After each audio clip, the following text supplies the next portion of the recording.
Welcome back to the channel. This is the Action Figure Grader, and today we're going to look at some recent sales for vintage mint on cards, as well as some vehicles, mini rigs, some creatures, a nice little assortment here. As always, thank you to my Patreon supporters. They allow this channel to be what it is today. Patreon.com/actionfiguregrader is where you can go to sign up for as little as $1 a month. All right, so for a couple of these early ones, I did remember to pull up some past sales on Hakes. And I'll try to remember to do that where it comes to items like this, right? We've seen some big prices recently at Hakes with the Jeff Jacobs Session 1. And Session 2, by the way, if I didn't mention it already, Session 2 for the actual Jeff Jacobs collection is in May, okay? And there is a collector-friendly auction that I believe is going right now and is in February, ends in February. And then we have another kind of featured auction in March that is non-Jeff Jacobs type items. So that'll be another kind of big auction of expensive items is my guess. But the actual Jeff Jacobs auction does not start until May. I confirmed that with Alex Winter, and they also did post something in a comment on Facebook about that. So just keep that in mind with your budgets for this year. So for early items like this, I got 12 back A Darth Vader AFA 75. That's a nice item. But given that I don't know a lot of the early card backs all that well, I did pull up some recent sales just to give you a sense of how this price compares on eBay versus maybe some of the other auction houses. So this was a 12 back A, again, Darth Vader AFA 75 unpunched, no price sticker, that sold for $19.75. And the two most applicable data points I found, this one sold November of last year. So this one's only a couple months old. Again, also AFA 75. That one sold for $13.62 after the buyer's premium. So now it was a punched example, no price sticker, but AFA 75, 75, 80, 85. This one was 75, 80, 85 as well. So interesting. Again, it was unpunched versus punched, but it's a pretty significant price difference of $13.62 on Hakes just 2 months ago. Versus this eBay sale of $19.75. And then the other one I found was an unpunched example, AFA 75 plus 12 back A Darth Vader. And that one sold for $19.47. So that's a little more, and that one closed on November of 2022. So interesting to me that there is such a big price dichotomy for punched versus unpunched. And, you know, this one sold for the same price as during, you could make an argument that 2022 November was a little bit more of a frothy market. We were just coming down off of, some of the big highs, and even into, June, even into 2023 is where we started to see maybe some price declines. Maybe I'm misremembering that, but, a pretty significant price difference, and I just thought it was a worthy comparison to pull those up. And here was a 20 back A Sand People. This one went for a really good price. 20 back A AFA 80, 75, 85, 85. So 285 subscores, overall 80 score. That one sold in New Jersey by Probstein Auctions for $681. It did have a big price sticker in the upper right. Now let's compare that to the few that I found on Hakes. This one sold March 22nd of 2023. It was an AFA 80 plus. And that one was punched as well, but it was an AFA 80 plus in all fairness. That one sold for $986. So $986. So let's call that about a 30% premium, even though it was punched versus unpunched, but it was a higher grade. This one sold March 2023, again an 80 plus. That one sold for $785, and that was also a punched example versus an unpunched.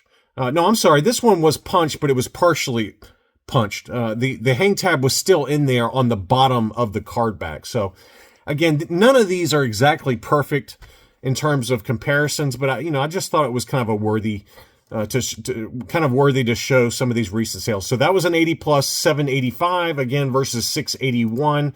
This one sold for $973. That was unpunched. AFA 80, so the same score, but truly an unpunched example. And that one sold for, again, $973. And then this one sold for $941. And that one was unpunched. That one closed September 2023. So this one was a pretty decent discount. Again, it's not perfect. You know, the hang tab was partially punched, and it did have a big, quote unquote, ugly price sticker relative to some of these that were on Hakes that were very clean. You know, again, some of them punched, some of them unpunched, but none of the ones that sold on Hakes had price stickers. So, you know, you can just kind of look at these types of things yourself. For anything that's on Hakes, you can search, and then, you know, if you type in, I don't know, I'm just going to do an example here to show you 12 back A R2 AFA, right? And there's nothing that shows up, but if you click on this button that says include completed auctions and then search, it'll pull up a lot of data for you, you know, in this case, there were, you know, 10 or 15 different sales for 12 back A R2D2s that were AFA graded. So you can do this yourself for any other auctions that come up, either at Hakes or Heritage or Golden or eBay. And for a lot of these early cardbacks where you know there's a lot of data that have sold previously on Hakes, you can pull up the sales sheet, what it sold for after the buyer's premium, and when, most importantly, it sold for, and try to back into what you think a fair number is for future auctions or on eBay. And, you know, let's call that June of 2022, I believe, was kind of the peak, in my opinion. And obviously, we've had some peak prices lately. So, you know, I'm going on fairly common items, high grade. You can argue that June of 2022 is kind of the peak price. And we talked about this in the live stream I did over at 5 Idiots Talking Toys. And then look at where they sold on Hakes. And if you got something that's fairly common and not like an AFA 90, you know, an AFA 80 or 75 plus or whatever it is that you're looking at, try to back into what you think a fair price is. And you're not always going to win it, right? I've been on plenty of stuff over the years on eBay or elsewhere where I haven't won, but have your max number in mind. And if it goes over that, then so be it, especially for common items, right? If you got a 12 back C Darth Vader, I mean, they're everywhere, right? You can wait for the next one and just try to have some discipline. You rock discipline. Just have some discipline in your bidding. And if it goes above it, then so be it, right? Wait for the next one. So just an idea, just some tips to kind of help you price some of this stuff if you don't have a good number in mind. On to some other items, and I didn't include Hakes for a lot of these other items, but I'm just trying to show you maybe as we go through my price guides, I'll try to include where I think we might be able to find a lot of data points. I'll try to do that more often if I have the time to do it. Time is the operative word. It's the thing I lack most in my life. This was a DCA graded 80 Darth Vader's TIE Fighter, and that one was a beauty. And that one sold for $797. You can see 21 back Darth Vader's TIE Fighter. 85, 80, 90 were the subscores on that, and it sold for $800. That was a good deal, right? That's a good deal for an unpunched example, no price sticker. You can see maybe that there's some yellowing going on the blister there. It could just be shadows there. I don't know. You know, here it looks pretty good. You know, maybe some light yellowing. I think you could make that argument that there's some light yellowing going on that blister. So you gotta take a look at these items very closely. This one sold for a big number, but it was a clear blister from what I can tell. Unpunched, no price sticker for the twin pod cloud car. Any of the ESB mint on card diecast, they're a little tougher to find than the 12 and 21 back diecast. And you know, these ESB 11 back B, I mean, that you don't see them very often in high grade. 80, 80, 85. Again, unpunched, no price sticker. Was I expecting 1275? If I'm being honest, probably not. I didn't think it was going to go that high, personally. Is it worth it? Probably, if you really had to have it, and it's an item that you've been wanting to complete your Diecast mint on card collection, I'm not going to dog somebody for paying $12.75 on that just because they don't show up that often in high grade. I can count maybe one or two others over the last year and a half that were high grade examples of the twin pod cloud car. I think there was one over on that auction in the UK that was on kind of an alternate alternate auction site, but they just don't pop up often. So you gotta factor that in with your bidding and how bad you really want it. Next up, speaking of the twin pod cloud car, this was the mint and sealed box example of the twin pod cloud car. That one sold for $900. I think I had this in a what to buy video.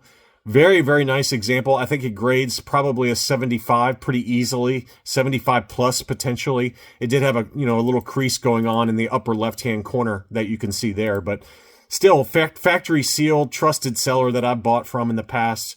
Very nice example for $900. We've seen some AFA graded examples go for over double that price. So I thought that was a pretty fair deal, and it did sell. Here is the Wampa graded AFA 80 plus. That one did sell for $10.99. We have seen some that are similarly graded examples with no crease on the flap, high grade, factory sealed like this one, that have gone for this price or more. So $10.99 is probably at the upper end, but probably fair. This was an AFA 75 Palatoy open belly Tauntaun, also factory sealed. That one sold for $6.30. I thought that was a pretty good deal there for a Palatoy foreign example. It's got that beautiful Palatoy logo on the front there that you can see. I would think that that's probably pretty close to what they go for ungraded. And to get that in AFA 75, I thought that was a really good deal there. Some mini rigs, we had a vehicle maintenance energizer graded AFA 80 plus that sold for $167.50. I mean, once you factor in grading and, let's call that $100 to $125 ungraded. And to get it for $167.50 after grading, you think about the grading submission costs, the waiting time, the shipping to and from, CGA grading. To get it for $167, that's probably about bare bones prices there. On the other end was this one. This one, I could not believe this final sales price. The ISP6 mint and seal box. Admittedly, it was an AFA 85. And it's one that you don't see pop up very often. This for some reason, it just does not show up graded or ungraded factory sealed.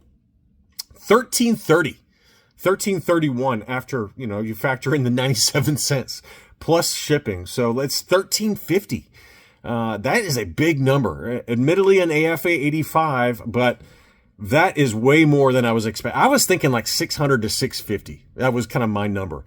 And clearly, I don't know. I don't know these things very well. This one and the ATV7, I feel like they tend to go for a lot more than where my expectations usually are. And that one blew away my expectations. That's a big number. CIB also had some mint on cards that went for upper end prices. This one was a yellowed 65 back A Biker Scout archival case, unpunched, no price sticker, but it was heavily yellowed and it still sold for $676. That is a big number as well. Very surprised by that. 85, 90, 85 were the subscores on that. This one is a figure made in Taiwan. That could have played a role. The high grade obviously played a role, but man, that is a big number there. The Emperor's Royal Guard was also a yellowed 77 back A, AFA 85. That sold for $676. Imagine what the price would be on this one if it had been a clear blister. Probably over four figures, probably over $1,000, quite honestly, if it had still been a clear blister. The Han, I don't know what is going on here. I don't know why this one sold so high. It was the camo lapel, and so that is a little tougher to find. I would imagine that this on the population report is very, it's limited. For whatever reason, the camo lapel versus the plain lapel, the camo lapel does not show up as much, and it was an AFA 85. But it was punched, and it was yellowed blister, and it sold for $916. Wow, that is just crazy money. Crazy money. Again, not a number that I would pay, but more power to you. Here was a factory sealed B-Wing. This one was factory sealed. It was not graded. Did have some edge wear, probably a 75 would be my guess on the grading on this one. That one sold for $455. Pretty fair number. Again, you're taking the grading risk, so you should be appropriately discounting it when you're bidding on it.